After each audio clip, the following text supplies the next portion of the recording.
All right. Hello. We are back. We are live for another episode of Always Almost There, day after show. Hope everybody is doing great today. I am. Last night was a lot of fun. Very, very excited. We've got my whole family coming on for today's episode. Everybody, my sister's first Goose show, my mom's third, my brother's third. So very exciting stuff. We'll get them on in a minute. As always, before we get started, quick word from our sponsor. So today's episode of Always Almost There is sponsored by Evergio Wellness. Evergio functional mushrooms are here to help right now, whether you are gearing up for a show, going to sleep afterwards, or recovering and restoring the day after. With a wide range of health benefits, Evergio mushrooms help you make the most out of the moment through the ancient healing properties in their highly potent fruiting bodies. The organic certified therapeutic potency and their planet positive refill system are two of the many standout reasons that Evergio is my choice supplement. Be clear, chill, balanced, energized, protected, focused, and calm in the moment with Evergio mushrooms. Use code STORMSOUND15 for 15% off your order, available to ship anywhere in the US or Canada. So, Neil, how are you today? Doing great. I'm a little tired. I think this is 4 days in a row of Goose shows? Yeah. Is this the fourth day or the third day? Well, did you stay up for the webcast last night?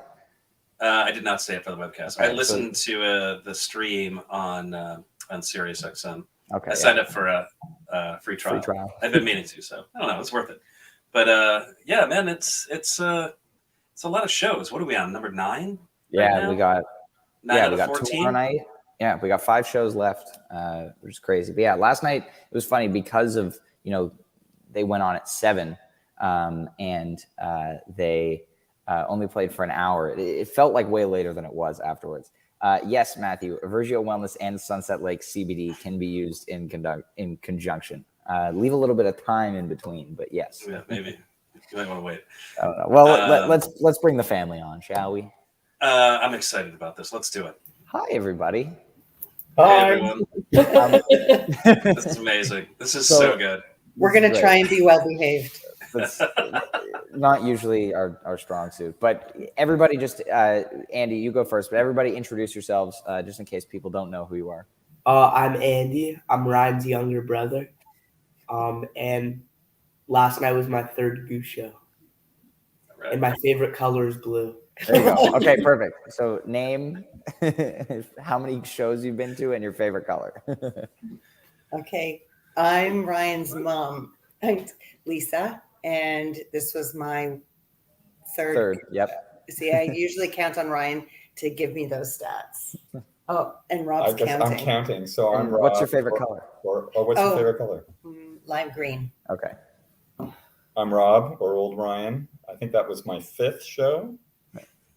And looking for validation. And my favorite color is, what's my favorite color? Brown. Yeah. I don't have a favorite color. He likes them all. It's just one. Hi, I'm Joey. Last night was my first Goose show. And Yes. my favorite color is green. Yeah. Awesome. Well, very excited that I was able to get all of you on an episode of this at some point. Our first time going to a show, I think, as a family since we saw Fish in 2016 together. And that was a disaster. That was a disaster for Joey. I think the rest of us had a great time. First Fish shows. I mean, it's, it can go any way, It's a couple ways it can go. Yeah, Joey is not very enthusiastic about anything jam band related pretty much ever. But she had told me on a couple of occasions that she wouldn't hate Goose if somebody put it on, but she would never go and listen to it on her own time. So I called that a win, but I was very happy to finally get her to her first show last night. We got a great spot, second night in a row being on the soundboard rail, which was very exciting. But yeah, so first impressions, Joey, when the lights went down and they went into Hunger Site. Was that at the beginning? Yeah. That was the first song. Sorry, I don't know. I don't know. It just sounded like the music that you always play in like the kitchen or car or whatever. Anyways, and the lights were fun, and it was very exciting to be able to watch you and Dad go crazy. I was very nervous the whole time that you were gonna hit someone, but it was fun to watch you guys. That's fair. Yeah, really solid opening segment last night with the Hunger Site into Silver Rising. Obviously nonstop banger festival set. banger Sunday, if you will. I loved it. Hunger Sights, Andy and my mom's one of their favorite songs. So, I assume you guys must have been excited to catch that again. Facts. I would like any of the songs that you play are the favorite songs that I like Right. because they're familiar. Yes. Yeah. Yes. Yeah. And so I've played Silver Rising a couple of times too. Yeah. Yeah. This set list, I think, we all knew what they were going to play, and then we kind of had a really strong assumption, and they showed up and played exactly what we thought they were going to play. I think probably the most interesting story about this show is what they didn't play. Yeah. We'll get to that at some. They didn't play Born. You would think that's like their radio hit. Yeah. I don't know. Maybe it's Hunger Sights, the radio hit. I don't know. But or maybe they're saving it for next weekend. Yeah. Well, so there's that. Then the question is, what do they play at ACL next weekend? Because they played all the. They're just going to play all their hits again. It's going to be the same set. You're all going to be there for the second weekend too? Yes, we are. Oh yeah. Right, so you're going to see the same set. It'll be awesome. Joey will not. Joey will be leaving. She timed her trip to Austin perfectly so she could avoid Stubbs and the second And so show. I could be at school. Yes. Yes. But yeah, so we move on in the set, Arcadia, solid version, Festival Arcadia, get a nice extended ending on there. I loved it. Joey asked me at some point during this if it was still the first song, which was funny. But yeah. Hunger Sight Ride was without a jam. No jam. They went right into Silver Rising after the song part of it, which made it more Lisa approved. It is true. That's what you said. Did you like Hunger Sight? I said, I loved it. It was so good. And Ryan said, it's because they didn't jam. I said, oh, thank you for pointing that out. Yes. We talk about this a lot, like Hunger Sight with or without the jam, and who's it for? Like, not us. But there are people at the show who are there to see that. And then here we go. This is it right here. So we have a guest on. That's good. The target demographic. For my comment on Silver Rising was when they started it, because it starts pretty slow, is I thought that was a curious one for the second song of a festival set. So with Hunger Sight, get everybody going, and then you kind of lose the danceability for, the main part of the song before, although the jam. I didn't have any issues dancing during that song. No, you didn't. I hear that though. I absolutely hear that. I think what they try to do in some of these festival sets is just kind of show off Rick's voice alone, because it is like a strong selling point of the band, and I think that's the motivation for putting something like Silver Rising right at the beginning of a set. Although I do agree, you kind of want folks moving. It's kind of an odd spot. Yeah, and no Peter tunes last night at all. Yeah, only Rick songs. And Silver Rising I feel like normally would come later in the festival set, and I feel like they kind of had Slow Ready as well. That was kind of a slower song, obviously only for the first half of it. But yeah. So yeah, Ryan Molnar says, felt more subdued compared to some of the other fests this year. Yeah, Peach 420 and Bonnaroo for sure. Boston Calling, also a really strong one. I will say definitely put it above the Beale Street performance from the beginning of May, because this one I think at least had some substance to it. But after Arcadia, we get the lone cover of the set, Blood Buzz Ohio. Not a song I was expecting to see at ACL, personally. I guess it makes sense that maybe it's more of a well-known song that people might know, if they're just getting to see Goose for the first time. But very surprising pick to me. Yeah, I mean, you know how I feel about this song. It's an amazing song. I've been a fan of the National since long before I even heard of Goose. So I love it when they cover this song. It feels like kind of right to slide in that indie rock cover, at a show like ACL, just so folks get an idea of like who they are and what they're about. And I think that's like a pretty solid pick here. This is a surprise.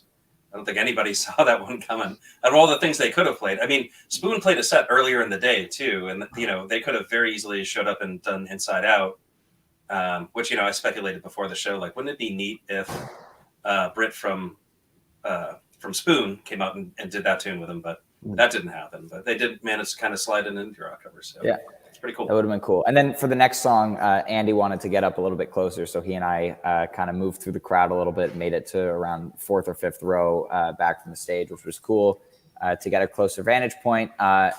So Andy, what did you think of being up there close as opposed to being back by the soundboard? It was pretty cool. It was more like squish, but like it's cool being like near the band. Mm-hmm. And you got a better view of Peter dancing. Yes, Peter dancing during the arpeggiator jam of Slow Ready. And Slow Ready being the one song of the set that I think Joey actually really liked. Yes? Yeah, I also recognize that one because I feel like you've played it a lot. I did. I played it a couple of times over the summer. But yes. Well, I'm. You know what? I was very happy that they played that. I was confused at myself because I didn't put it on my fantasy picks, even though it made very much sense to play it. I think maybe because it was on a short show gap, but I'm glad they played it so Joey could enjoy at least one song at our first show. Listen, she didn't say she's not coming back. Yes, she did. She did? Not ever going to a Goose show again? Was that it? I said I would go to 50 Goose shows before going to one more Fish show. Oh, there you go. Oh, that's. I mean, it's pretty. That's good. a solid endorsement right there. Yeah, I think I'd take that. For sure. And then, so Slow Ready was fun. Crowd was loving it. This was the album arrangement of Slow Ready as well, not the usual synthed out one. Very gentle piano. So was kind of interesting to get a second slower tune in the set, especially when it's only an hour, and not in a 2-set show. But it was great. I loved it. And then, they, off of the end of it, they kept the arpeggiator going. Peter looked over at Jeff, straight into drip, which, we all knew was coming, except for me because I didn't put it on my fantasy picks either. But I was very excited to see it again. Joey didn't like it, but I did. And this was the improvisational meat of the night, if you will. Right. They got into a really nice jam on here. It seemed like, more stretched out than I would have expected for a festival set. But, I loved it. And, I think the crowd was enjoying it too.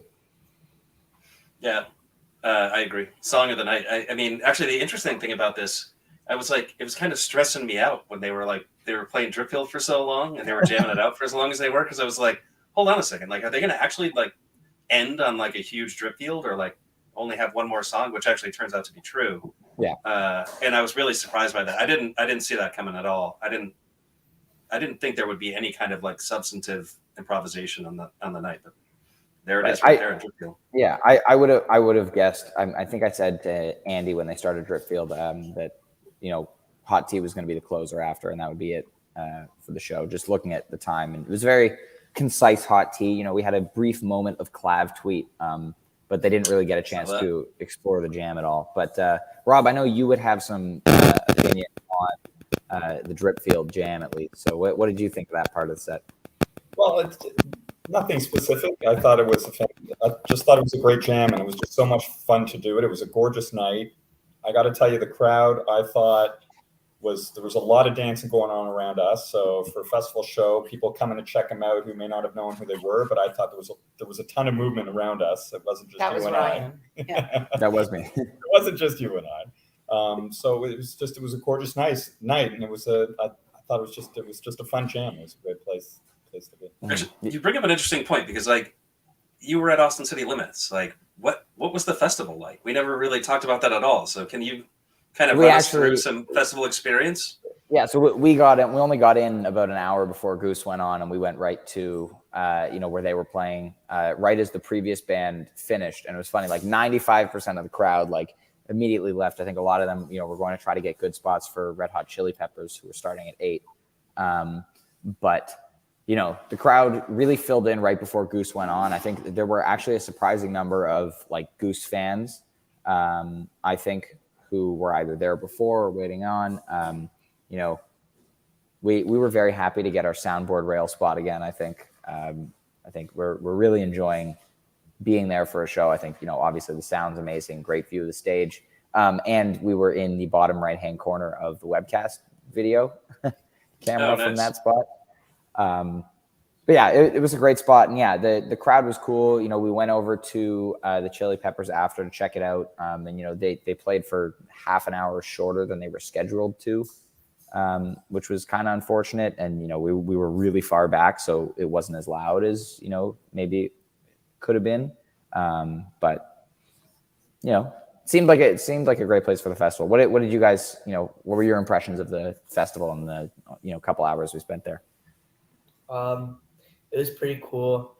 Me and Joe, we walked over. We saw like this rapper that was like okay, but like there's like just a bunch of stages in like a circle. Like some are smaller and bigger, and it's a pretty cool space. And there's a lot of people. And Yes. It's always good to be in a huge gathering where everybody seems to be happy. So can't go wrong with that. Good way of putting it. Yeah. And even when the Chili's finished early, it was clear that they finished early, and people just started leaving. Like it was just people went with the flow of it, right? Mm-hmm. So it was amazing. Cool. It was amazing before Goose that it was really empty. There were not very many people there, and Ryan was like, "I hope people come. If it's not busy, we're gonna have to move up." And then, like within 5 minutes, like Ryan, you said, filled in. It was like it filled in, and there's a lot of people, Grateful Dead shirts, Fish shirts. So I think they were there deliberately. They weren't just random people. I think they knew where they were going. Yeah, I think we may do Casey next weekend. We'll see what happens, but might be the move. But yes, yeah, it was a really great set. And, I mentioned the tea that closed, like, we all knew that was coming too. It was, another one of those locks for the festival set. Also was on a decently sized show gap. But I think it was a really fun night last night. I look forward to seeing what they do for the festival set next weekend. It's awesome. And I'm so happy that you got to go with your whole family. I have yet to go to a Goose show with my whole family, but I'm going to actually do that for Mohegan's son. So I'll see you there with my mother. We will be and my there father. minus Joey. All right. So we'll have all the families there. Unless she changes her mind. It's going to be a fun one. Mohegan son's It will be. privilege. Let's leave Gonna that. be. Well, okay. Well, obviously shorter episode today, a lot less to dig into. So thank you, my amazing family for coming on today. I really, really appreciate it. Always a pleasure. And I'll see you in a few minutes once I'm done. But thanks for coming on. Nice to meet you all. Take care. Thanks for having us. Good to meet you. All right. Well, that was fun. That was incredible. I mean, good for you that you got your whole family to a show. Like I said, I'm excited about having my family at a show. I doubt we'll get them on the podcast, but maybe we'll have like a soundbite of my father having something to say about the That'd be good. show. We'll see. I mean, it'll be the first time my parents have seen any kind of derivative of fish since they were at Deer Creek 2000. Oh, wow. Okay. Been a while. My mother's 49th birthday. We took her there. Nice. So so it'll be exciting. I'm excited about it. So Ryan, before we finish off, let's talk about your podcast, your other podcast. My other podcast. Should I just offer a review, or do you want to kind of lead us in with a plug here, or what? I mean, I'll do a plug, but I appreciate the review. Today, if anyone didn't know, I had an episode of We Moved Through Stormy Weather come out with Jeff from Goose. Talk to him about all of his different amazing projects that he's got going on, and he's in so many different bands. It's kind of nuts. But it was really amazing to get to talk to him. I think you all really enjoy. I know Neil said he already listened today and enjoyed it. But yeah, it's available wherever you get your podcasts now. Just look up Storm Sound or We Move Through Stormy Weather. It'll come up. Episode 24 with Jeff. Yeah. So here's my endorsement. Everybody should go listen to this podcast. It's a really, really, really good one. Hold on a second. Gone gang. But I think it's an interesting angle on a Goose podcast, like interview, insofar as a lot of what you talked about had nothing to do with Goose at all. And then some actually like kind of nice little tidbits about how like Jeff kind of onboarded into the band, which I don't think I knew any of that. Like, I think the stories I'd heard in the past were just like Jeff just kind of was around, and then one day they were like, hey, why don't you play in the band? But it was a little bit more complicated than that. Yeah. But also fascinating to hear just how many bands Jeff is in. Yeah. you should go listen to the podcast just to hear all like 32 bands. So Yeah, it's a good one. Yeah, And Jeff's just like a really, really fun guy to listen to. So great podcast. Good job. Looking forward to more. You know, you just like have a duo with just the two of you just chatting it up all the time. I don't know. I wouldn't be opposed. Yeah, maybe Jeff might. I don't know. I wouldn't. Yeah, who knows? Well, crazy. We've got a night off from tour tonight. No show, which is always weird after 4 nights in a row. I think, you know, being like, oh, there's not, you know, no pod tomorrow, which will be weird. You know, I think my family will be happier that we don't have to interrupt our day in the middle of the afternoon for me to do this. But you know, it's good. Should we do a quick little fantasy update since we've got a lot of time? Yeah, we do have some time. I mean, yeah, and I'm grateful that there is no show tonight. I'm grateful that there is no podcast tomorrow. Yeah, I could use a break. 4 in a row is a lot. It's a lot. It is a lot. And you know, it begs the question, like, how does the band do it?